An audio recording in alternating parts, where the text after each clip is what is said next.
अस्सलाम वालेकुम। Uric acid या हाइपरयूरिसीमिया के बारे में आज तफसील से डिस्कस करेंगे। यूरिक एसिड या हाइपरयूरिसीमिया ये मेडिकल टर्म है जब आपके जिस्म में यूरिक एसिड प्रोडक्शन या यूरिक एसिड के एक्सक्रीशन कम होना शुरू हो जाए, जिसकी वजह से यूरिक एसिड क्रिस्टल बनकर जिस्म के मुख्तलिफ हिस्से में जमा शुरू हो जाए तो उसको हाइपरयूरिसीमिया कहते हैं। जिस्म में मसल्स से ब्रेकडाउन से यूरिक एसिड बनता है जो नॉर्मली जिस्म में मुख्तलिफ फंक्शन के लिए, जैसे आपके दिल के प्रोटेक्शन के लिए, आपके गुर्दे की सही काम करने के लिए और मसल की मजबूती के लिए बहुत ज़रूरी होता है। लेकिन कुछ कंडीशन में यूरिक एसिड की प्रोडक्शन या यूरिक एसिड जो जिस्म में ज़्यादा बन रहा है उसकी एक्सक्रीशन कम हो जाती है, जिसकी वजह से यूरिक एसिड क्रिस्टल जिस्म में डिपॉजिट होना शुरू हो जाते हैं।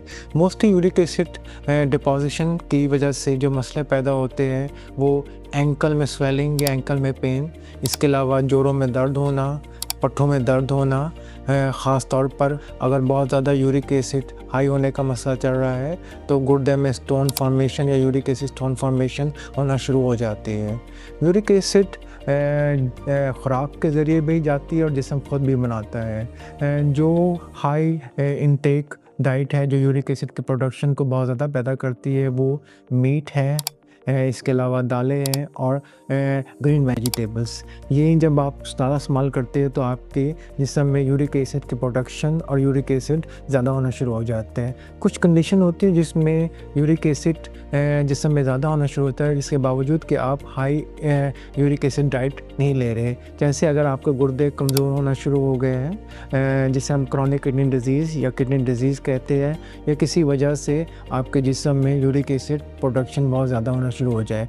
इसमें भी कुछ चीज़ें होती हैं जो पैदाइशी तौर पर भी हो सकती है और कुछ बाद में मुख्तलिफ बीमारियों की वजह से, जैसे डायबिटीज़ की वजह से, हाइपरटेंशन की वजह से, दिल के कुछ अमराज की वजह से यूरिक एसिड की प्रोडक्शन जिस्म में बढ़ना शुरू हो जाती है।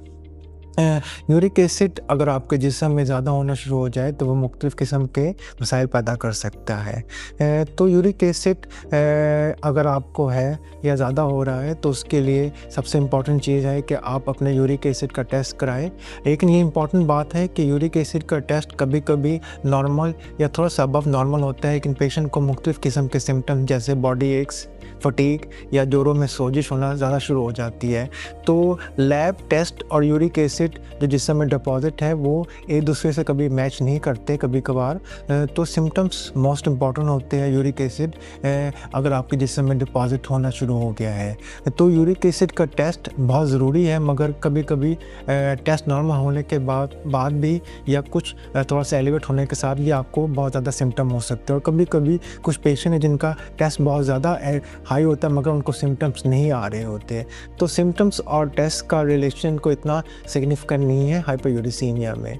इसके अलावा अगर आपको यूरिक एसिड का मसला बहुत ज़्यादा रहता है और क्रॉनिक रहता है तो आपको अपने किडनी के टेस्ट कराने चाहिए ताकि देख सके कि आपके किडनी में एक्सक्रीशन की कैपेसिटी तो कम नहीं होगी, जिसकी वजह से आपके जिस्म में यूरिक एसिड ज़्यादा डिपॉजिट होना शुरू हो गया है। अगर आपको यूरिक एसिड का मसला है तो आपको चाहिए कि कुछ डाइटरी हैबिट को चेंज करें, जैसे रेड मीट है वो कम इस्तेमाल करें, इसके अलावा दालें और साग पालक कम इस्तेमाल करें। इसके अलावा फिज़ी ड्रिंक्स जैसे कोला ड्रिंक्स हैं उसमें भी बहुत ज़्यादा यूरिक एसिड होता है और वो भी कम इस्तेमाल करें। अगर इसके बावजूद भी आपकी डाइटरी कंट्रोल के बावजूद भी यूरिक एसिड कम नहीं होता और आपके सिम्टम्स नहीं बेहतर होते तो आपको अपने मुख्तलिफ़ किस्म के टेस्ट जैसे गुर्दे के टेस्ट और बाकी जिस्म के टेस्ट कराने चाहिए ताकि देखा जा सके कि आपको कोई शुगर या गुर्दे का कोई मसला तो नहीं जिसकी वजह से आपके जिस्म में यूरिक एसिड डिपॉजिट हो रहा है। तो यूरिक एसिड का मसला रिवर्सिबल प्रॉब्लम है जिसको अगर बर वक्त इलाज किया जाए तो आपको मुख्तलिफ़ किस्म के सिम्टम्स जैसे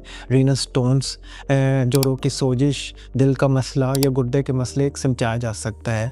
अगर आपको या आपके इर्द गिर्द किसी भी दोस्त अब आपको यूरिक एसिड का मसला है तो आपको चाहिए कि अपने गुर्दे के डॉक्टर को दिखाएं और अपने मुफस्सल टेस्ट कराएं ताकि उसका बर वक्त इलाज किया जा सके और आपको किसी भी फर्दर पेचीदगी से बचाया जा सके। मेरा नाम डॉक्टर अहमद अयास है। मैं consultant nephrologist and transplant kidney physician हूँ। मैं साहिवाल टीचिंग हॉस्पिटल और जिला मेडिकल कॉम्प्लेक्स से मुंसलिक हूँ। मुझसे अपॉइंटमेंट लेने के लिए नीचे दिए नंबर से रब्ता कर सकते हैं। Thank you very much.